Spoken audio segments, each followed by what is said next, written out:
Hello, I'm 𝗏𝗏𝗀𝗏𝗀𝗏, and welcome to Grinding My Gears, where Evermore Digital invite market professionals to nominate their most grating things about the insurance industry to be burnt to a crisp in our furnace of digital pretense. But on this occasion, we're taking a slight segue into the deep, dark world of robotic process automation, or RPA. And joining us first, an Englishman, an Irishman, and a Scotsman walk into an RPA conference. There is literally no punchline. There is nothing funny or entertaining about that, but we're going to try our best today. And hoping for the luck of the Irish, we have Kieran Gilmurray. I've given him a word count limit for today, Graham Lee. And the smartest guy I've ever met called Iain Wadie, Iain Wadie.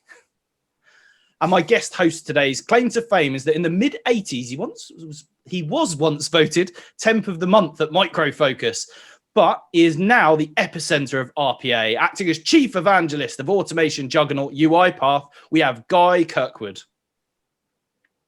So we'll kick off today. What is grinding the gears of Mr. Kieran Gilmurray? Ready to go, Ed, here. So my personal hatred is IT wanting to control RPA. In fact, you could probably widen that out to say IT wanting to control everything.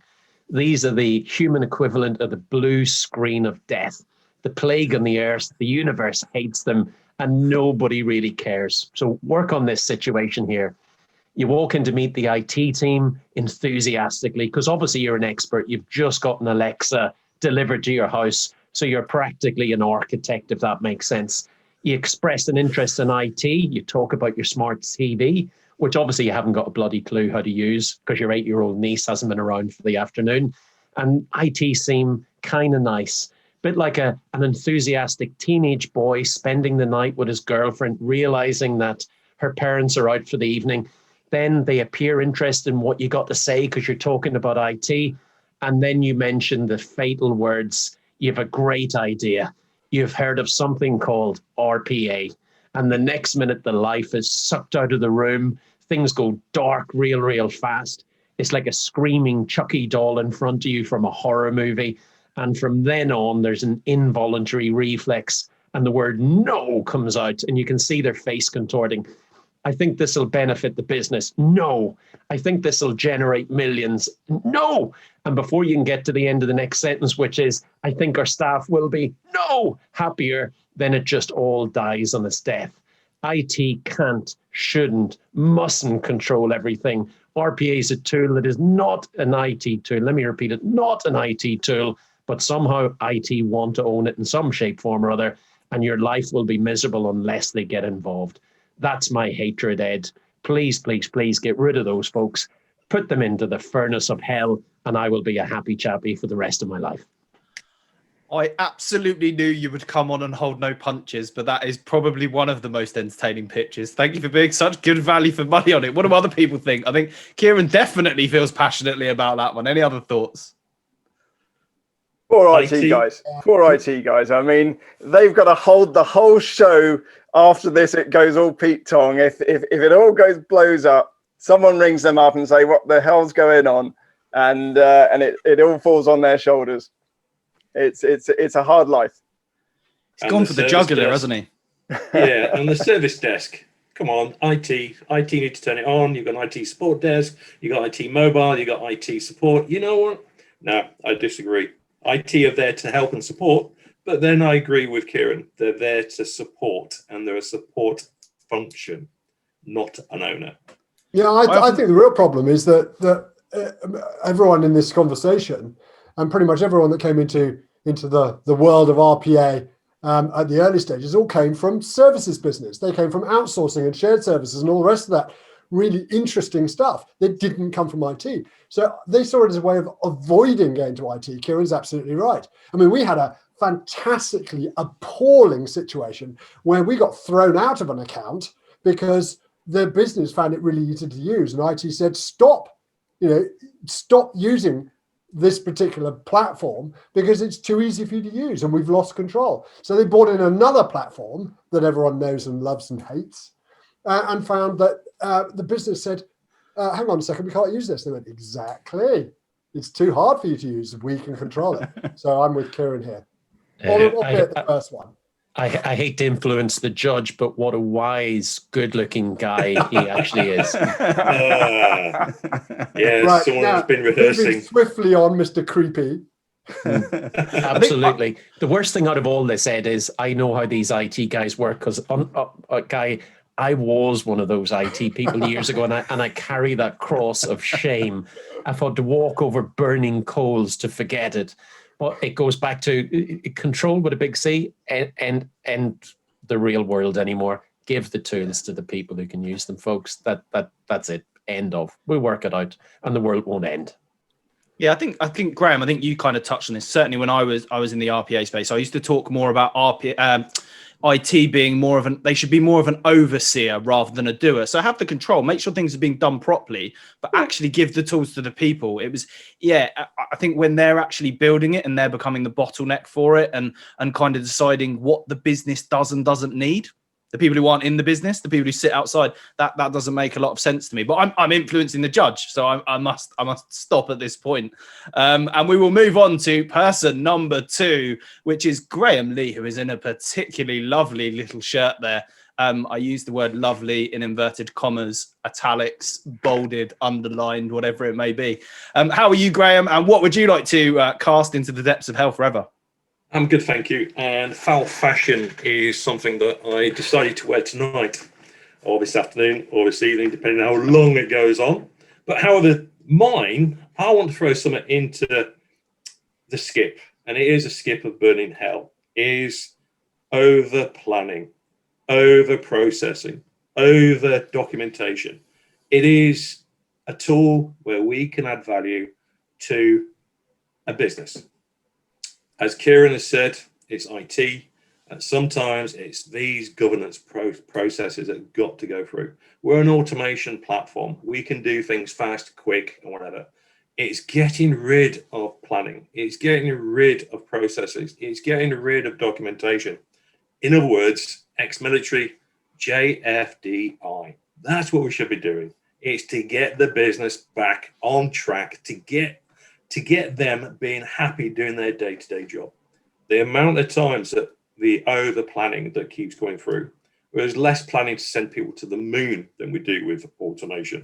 There's less planning with Tesla than we do with automation.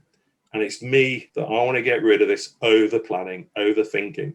And I think Guy said it earlier on, analysis paralysis. That's what I want to throw in. Brilliant. And I think Kieran, before this started, we were chatting about it as well. And I think part of the problem with the planning has always struck me, and maybe you want to walk with this one, Kieran, but it's always struck me that kind of leads to a lack of any kind of scale, because the whole point is you need to be able to scale, right? You need more than 50 bots. 50 bots is not scale. That's scratching the surface. Kieran, what did you want to add to that? Because I know that's something you feel passionately about. God, without using bad language, 50 bots is not scale. That's a vendor tool to get you to buy more licenses. If you want another rant for about 20 minutes on something else that you go into the pit of hell, that's it. At the danger of agreeing with Graham, because him and I know each other well, and I'll not, because obviously I want to win this competition here. Just let's be honest here, where we're going. It's a bit like you want a scale, but no way have you got in the nicest sense, the nice idiot in the corner with a PC who is suddenly the RPA center of expertise, who's suddenly the genius, who starts to create bits of bots and doesn't write the damn thing down. The next minute, of course, and this was probably a couple of years ago, because this is RPA land, and they've got more than 3 weeks worth of experience, real world experience. Someone is now paying them $90,000 a year. They walk out of the organization and you suddenly discover there's no paperwork. There's nothing there that anybody can follow along. So I fundamentally disagree with Graham, just for the sake of disagreeing with Graham, no matter So what. we are no, I'm saying you need a tiny bit of documentation, but you certainly don't need no plan, culture, no direction, Graham. Culture. Am I going to have to get between the two of you and put you both on mute? Absolutely. I'm glad Graham now agrees with you as well, as I talk over him so no one can hear him disagree. Graham, your right of reply. Thank you. So we're talking about insurance. Oh my God, people have been in insurance for years and years and years. And you know what? How many processes are documented? How many processes are actually captured, recorded? It is a case of, I've handed it over to you. I've handed it over to you. This will do. We don't lean it. We don't systems think it. And I kid you not, it's just, I've been sat in the chair for the last 30 years. I know best. Go to those people. Get them to automate that. Yeah, we don't need it all documented, but we do need it documented. I'm not saying get rid of it. I'm just saying get rid of the over planning. And I agree with Kieran, the smiling Belfast geezer. But yes, the two together can go in together. And that's Did you think is it about polishing the inside of your tin and actually just putting it off and putting it, oh, we must plan it, we must do this, and actually there comes a point where, okay, you've done enough now, just get it live. It's just working together with the business. The business, if we get citizen developers like we mentioned before, let's get them together. Let them automate their own processes. Let them do that. What we don't watch people coming in as new starters, sit down, give them a laptop and watch them to see if they're doing the job properly. But all of a sudden we want a robot. We've got to watch the robot. It's that typical mentality of IT and the mentality of IT and the business not accepting that actually this is a simple tool to be used. And Guy, you look like you've got a view on this. I can see your face. You're frowning in the background. Just to throw a spanner in Kieran's works, that of course, you know, Graham's absolutely right. I mean, he's a Coldstream guard, and they never planned anything. Scots Guards. What year were you formed? Not 1650 by any chance, were you? No. 1s and 2s, second to none, sir. You stay in the middle. Well, I'm going to move this on before we end up in a punch up, because there's lots going on. I want to give Mr. Wadie a chance. So Iain Wadie, the most intelligent person I know, called Iain Wadie. What is your thing that you want to cast into the pits of hell forever? Well, I'm scared now. I'm scared to put my ideas forward. I would be. Graham's put an umbrella up for some reason. Misuse of tools. I'm going to go with misuse of tools, and I've got 3 examples here. One, misuse of spreadsheets, and I saw a great example of the other day on the LinkedIn or wherever it was. Someone showing an automation they'd done with RPA, filling out a spreadsheet.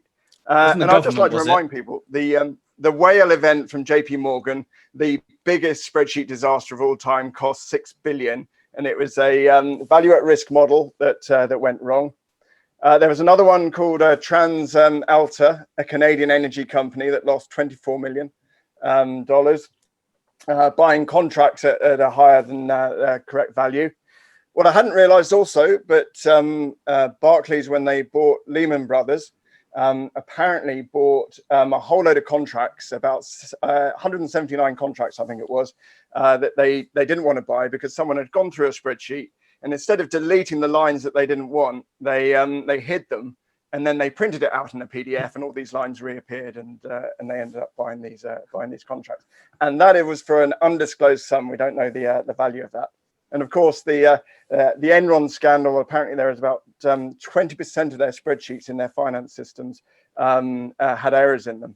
And the last one that really made me think about this was the track and trace error of a few weeks ago, where 16,000 coronavirus cases went missing because they were using an old version of Excel, and it just couldn't load that many records into Excel.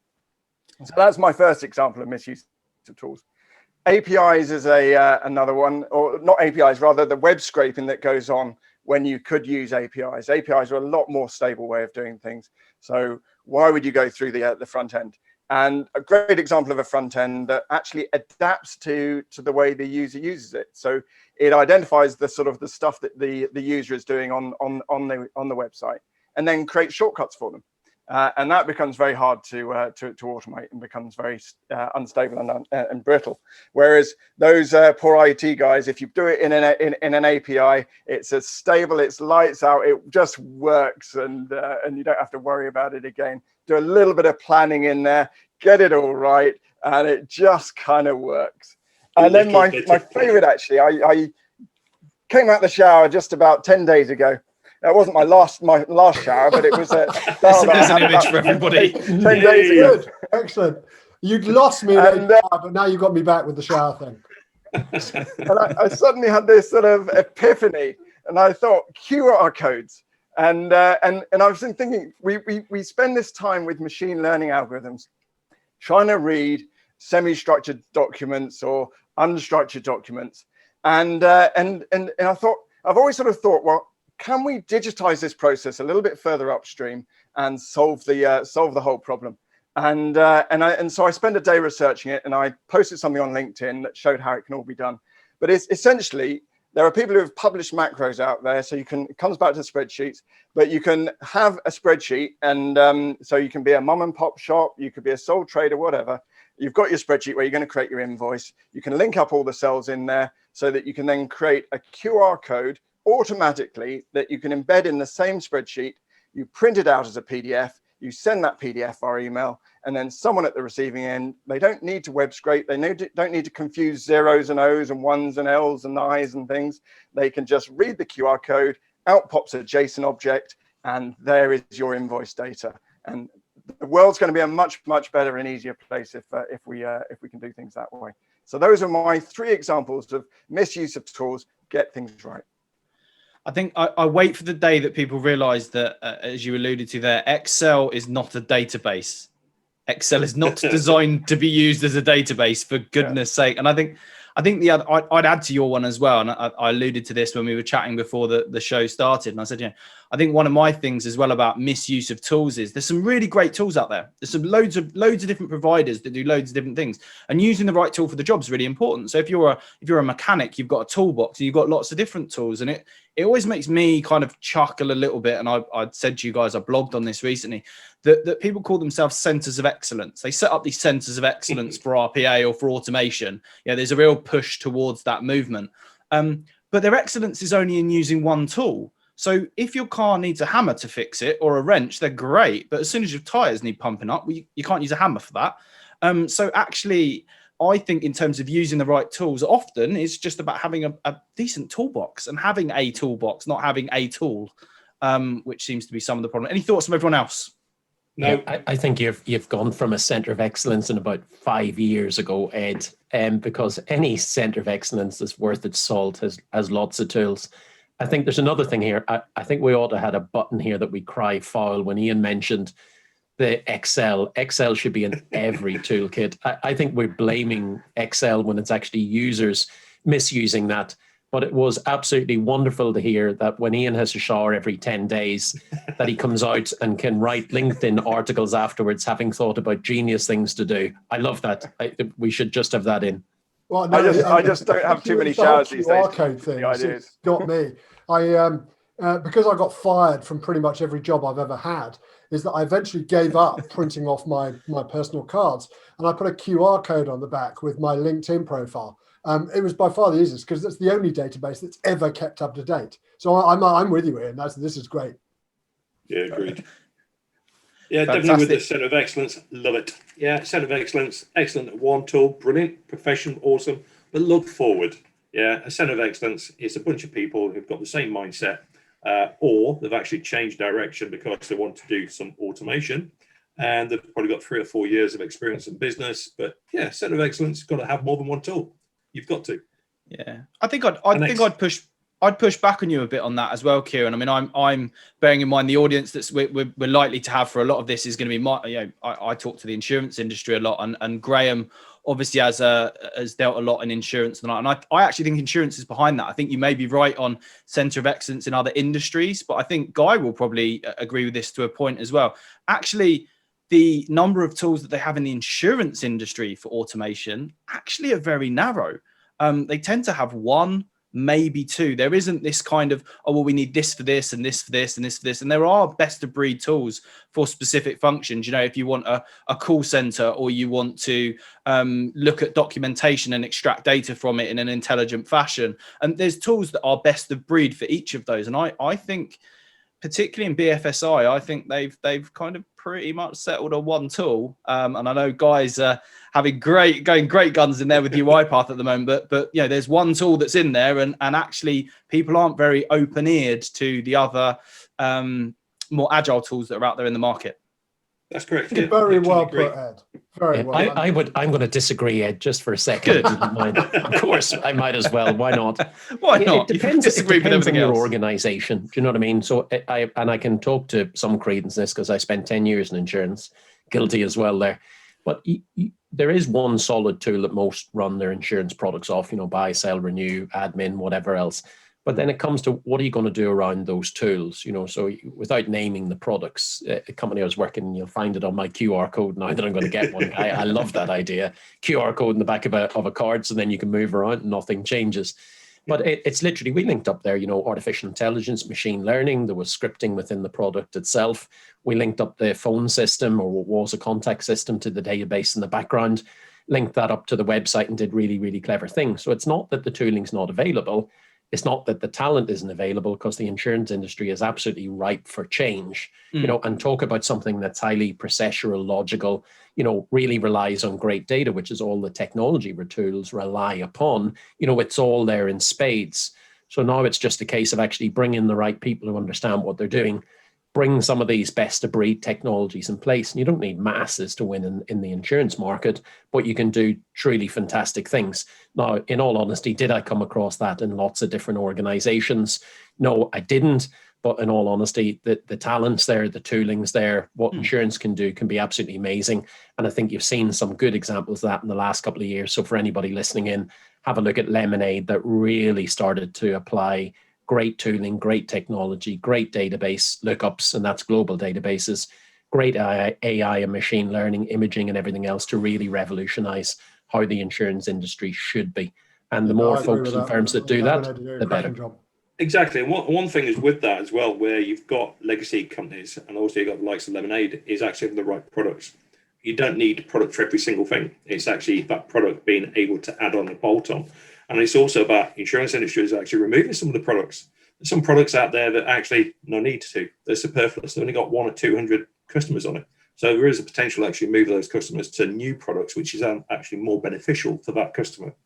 Or stick a wrapper on top, Graham. Yeah, stick a wrapper on top. Exactly. That's it.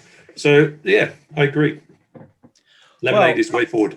Another example with QR codes. And you just reminded me, Kieran, of it. Oh, he's doubling down on the QR codes. Oh, yeah, And also on the business cards, I saw an example on LinkedIn of someone with a QR code on the back of the business card, and you aimed your phone at it, and then you had a virtual reality sort of thing go on with your phone, where this sort of, it opened out, and then it folded out, and then these robots came out, and you could start seeing them play around with the engine. You had this whole 3D animation that you could walk around your business card on. You could even pick up the business card and sort of rotate it and see this whole thing from different angles. It was pretty cool stuff, actually. Well, Iain, I ask you the one question. Do you think it was an IT team who invented that? Definitely. I rest my case. Definitely. I rest my case. Well, I think IT would be in there, say, right, so you've walked around your card 9 times.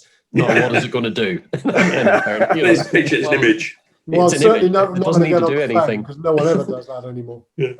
That's it. We'll get a return out of that somehow. Don't worry. I want to give Guy a chance to summarize here. So, over to you, Guy. Looking very Steve Jobs today in the black roll neck. I like it. Well, it's blue, but it's is it close enough?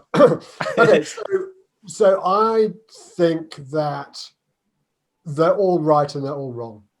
I mean, that I was bound to say that. Kieran is chicken. Just boo hiss. Absolutely wrong about IT. IT is our best friends, and I'll go and get this my. This is a man who wants to sell licenses. Okay. I have to be. Otherwise everything collapses onto it. Documentation is absolutely critical. If you don't document anything, as soon as the person leaves, then you're left with nothing. Okay, unless you've got really clever process mining, task mining activity, and some platforms have that. And then, as far as Iain's concerned, the tools are the tools. We spend our entire lives in the RPA market, regardless of the industry, talking about how RPA is making a difference. And then Microsoft come along and say, no, you can do everything with Power Automate, which is taking Excel and just expanding the problem. So I think you're all wrong. However, there is one winner, I think. Undoubtedly, there's one winner. And it's Iain. Why? Ooh. Because I whoa. Judge's inquiry. Oh, no. Stop the vote. It was I the was lovely shower apple thing, now. wasn't it? I've been here It was now. the Thank you very shower much. thing. Log it off. Right, anybody for lunch? Yeah, let's go for lunch. So Guy, tell me, why have you gone for Iain? Because it's the idea of him creating QR codes in the shower. What a great reason. So well. Yeah, perfect. Visual. Yeah, perfectly. Yeah, I understand it's now. No that need for a judge's totally inquiry. And the fact that he has about 15 examples of where Excel can screw everything up. And I like that. It's good. Yeah, using the right tool for the right job. Well, unfortunately, that brings us to the end of the show. Well done to Iain. You are today's winner and our most persuasive guest. Right now, there'll be some kind of animation going where we will be burning your tooling or your retooling or your mistooling question in the depths of hell. But thank you to Kieran. Thank you to Graham. Thank you to Iain for their suggestions. Thank you to Guy for helping me handle this rabble. And mostly, thank you to you, the audience, for watching. And we will see you on the next one.